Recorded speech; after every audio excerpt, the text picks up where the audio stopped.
बांग्लादेश में सरकार के खिलाफ खासकर पूर्व प्रधानमंत्री शेख हसीना के खिलाफ हुए छात्रों के विरोध प्रदर्शन के बाद हसीना ने अपने पद से इस्तीफा देने के साथ ही देश को छोड़ दिया। बांग्लादेश में इसी महीने हुए तख्तापलट के बाद वहां से हिंसा की कई तस्वीरें और खबरें सामने आईं। इनमें आवामी लीग के नेताओं, पुलिसकर्मियों के साथ मारपीट, थानों में आगजनी के अलावा वहां रह रहे अल्पसंख्यकों खासकर हिंदुओं पर हमले और उनके धर्म स्थलों में तोड़फोड़ करने की खबरें भी शामिल हैं। बांग्लादेश से कुछ ऐसी भी तस्वीरें सामने आईं जिसमें मुसलमान हिंदुओं व उनके धार्मिक स्थलों की हिफाजत के लिए पहरा दे रहे हैं।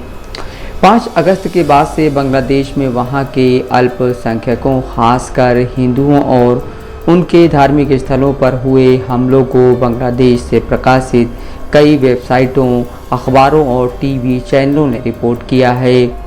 न्यूज़ वेबसाइट बीबीसी हिंदी ने बीबीसी बांग्ला के हवाले से बांग्लादेश की कई रिपोर्टें प्रकाशित की हैं। बीबीसी की ऐसी ही एक रिपोर्ट कहती है, राजधानी ढाका के मशहूर ढाकेश्वरी मंदिर में अनु तालुकदार ने कहा, हम बहुत असुरक्षित महसूस कर रहे हैं। हमें पहले ऐसा नहीं लगा था, न ही विरोध प्रदर्शन के दौरान हमें डर का एहसास हो रहा था। अल्पसंख्यकों के अधिकारों के लिए काम करने वालों का कहना है कि शेख हसीना के देश छोड़कर जाने के बाद से देश के 52 ज़िलों में अल्पसंख्यकों के ऊपर 200 से ज़्यादा हमले हुए हैं। भारत के त्रिपुरा राज्य की सीमा के पास मौजूदा कोमिला कस्बे से भी हिंसा की खबरें आई हैं। यहाँ बिमल चंद्र डे का एक शोरूम है। चश्मदीदों ने बताया कि दोपहर में उपद्रवियों की भीड़ शेख हसीना के खिलाफ नारे लगाते हुए आई और उसने बिमल के शोरूम पर धावा बोल दिया। कुछ लोग बाइकें चुरा ले गए और फिर शोरूम को आग लगा दी। मदनपुर में एक क्रिश्चियन कोऑपरेटिव क्रेडिट यूनियन के दफ्तर को तहस नहस कर दिया गया। हमलावर इस दफ्तर पर अभी नज़र बनाए हुए हैं और बार बार यहां आते जाते रहते हैं और जो सामान मिलता है लूट कर ले जाते हैं। कोमिला और आसपास के गांवों में रहने वाले हिंदू समुदाय के दूसरे लोगों के मुताबिक उनके साथ हिंसा की कोई वारदात तो नहीं हुई, लेकिन वो डर महसूस कर रहे हैं।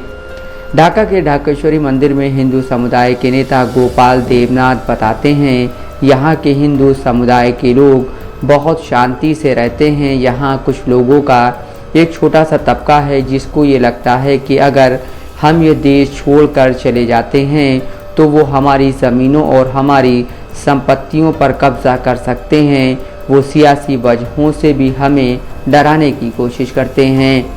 कोमिला के मुख्य मंदिर में अनिबार्न सेनगुप्ता रोज़ प्रार्थना करने आते हैं। सेनगुप्ता ने बताया, छात्रों की क्रांति के बाद पुलिस तो लापता है, लेकिन आम लोग समाज में सांप्रदायिक सौहार्द बनाए रखने की कोशिश कर रहे हैं। वो कहते हैं, सच्चाई तो ये है कि मुस्लिम समाज के 5 से 10 लोग हर रात हमारे मंदिर की हिफाजत करने आते हैं। ढाकेश्वरी मंदिर के गेट के बाहर हाथों में डंडे लेकर मंदिर की हिफाजत में बैठे 2 लोगों में मोहम्मद सैफुज़्ज़मा पेशे से एक मौलवी हैं। सैफुज़्ज़मा ने कहा, पुलिस के ना होने से यहाँ लोग असुरक्षित महसूस कर रहे थे। मुझे ये पता है, इसलिए मैं यहाँ आया हूँ ताकि ये सुनिश्चित कर सकूँ कि उन्हें कोई दिक्कत ना हो। मैं पूरी दुनिया को ये बताना चाहता हूँ कि बांग्लादेश धर्म के आधार पर नहीं बटा हुआ है। ये ख्याल सिर्फ मेरा नहीं, बहुत से मुस्लिम संगठन बारी बारी से इस मंदिर की सुरक्षा का ध्यान रख रहे हैं। खौफ के इस माहौल में गलत जानकारियों और अफवाहों ने आग में घी डालने जैसा काम किया है। सोशल मीडिया पर निगरानी रखने वाले टूल ब्रांड वॉच के मुताबिक झूठे नैरेटिव एक ख़ास हैशटैग से पोस्ट किए जा रहे थे।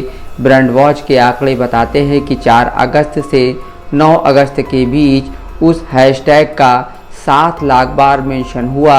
एक्स पर किए गए ज़्यादातर पोस्ट भारत में जियोलोकेट किए गए। एक वायरल पोस्ट में ये झूठा दावा किया गया था कि हिंदू क्रिकेटर लिटन दास का घर जला दिया गया है। दूसरे सोशल मीडिया अकाउंट में ये दावा किया गया कि उनके घर को इस्लामिक कट्टरपंथियों ने आग लगाई थी।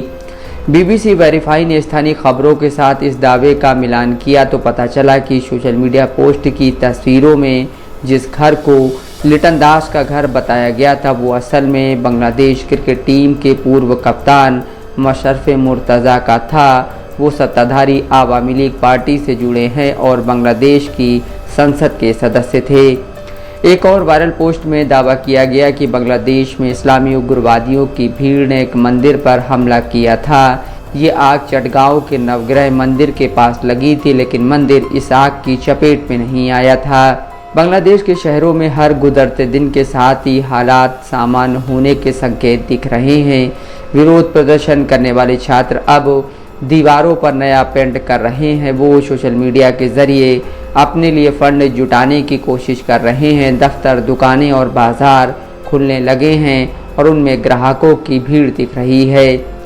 अंतर्राष्ट्रीय संस्था फ्रीडम हाउस ने पिछले साल शेख हसीना के शासन में बांग्लादेश को आंशिक रूप से स्वतंत्र देश के दर्जे में रखा था। फ्रीडम हाउस ने अपने पिछले साल की रिपोर्ट में कहा था, अल्पसंख्यक समुदाय के सदस्यों को जोर, जुल्म और हिंसा का सामना करना पड़ रहा है, जिनमें हिंदू, ईसाई, बौद्धों के साथ शिया और अहमदिया मुसलमान भी शामिल हैं। कई बार उनके खिलाफ उपद्रवियों की भीड़ हिंसा करती है, उनके पूजा स्थलों को निशाना बनाती है। धार्मिक अल्पसंख्यकों के खिलाफ हिंसा को सोशल मीडिया पर जानबूझकर भड़काया जाता है। मोन्टू राजा, दस्तक लाइव न्यूज़।